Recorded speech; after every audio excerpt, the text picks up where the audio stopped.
இன்றைக்கி நம்ம பூரி ஜெகநாதன் டைரெக்ஷனில் ராம் போத்தினேனி நடித்து வெளியான டபுள் ஸ்மார்ட் அந்த படத்தோட ரிவ்யூ பற்றி நம்ம பார்க்கலாம். இந்த படம் 2019 ரிலீஸ் ஆன ஸ்மார்ட் ஷங்கரோட செகண்ட் பார்ட் தான் டபுள் ஸ்மார்ட்னு எடுத்திருக்காங்க. இந்த படத்தோட ஸ்டோரி என்னென்னா, ஷங்கரோட அம்மா வில்லனோட வீட்டில் ஒர்க் பண்ணிகிட்ருக்காங்க. அப்போது வில்லன் அவங்க அப்பாவே கொன்னுடுறாரு.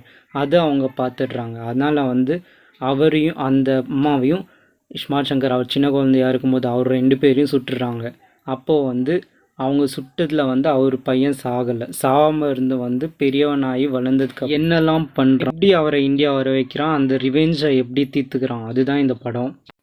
இந்த படம் ஃபர்ஸ்ட் பார்ட் அளவுக்கு இம்ப்ரெசிவாக இல்லை, அதை ஒத்துக்கிறேன். செகண்ட் பார்ட் கொஞ்சம் போர் அடிக்கிற மாதிரி தான் இருக்குது. ஆனால் ராம் போத்தினேனியோட டான்ஸ் ஸ்டெப்ஸ் செமையாக இருந்துச்சு.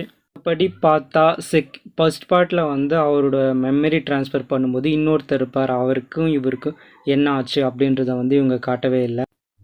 நெகட்டிவ்னு பார்த்தா கதை கொஞ்சம் போரிங்காக தான் போகும்.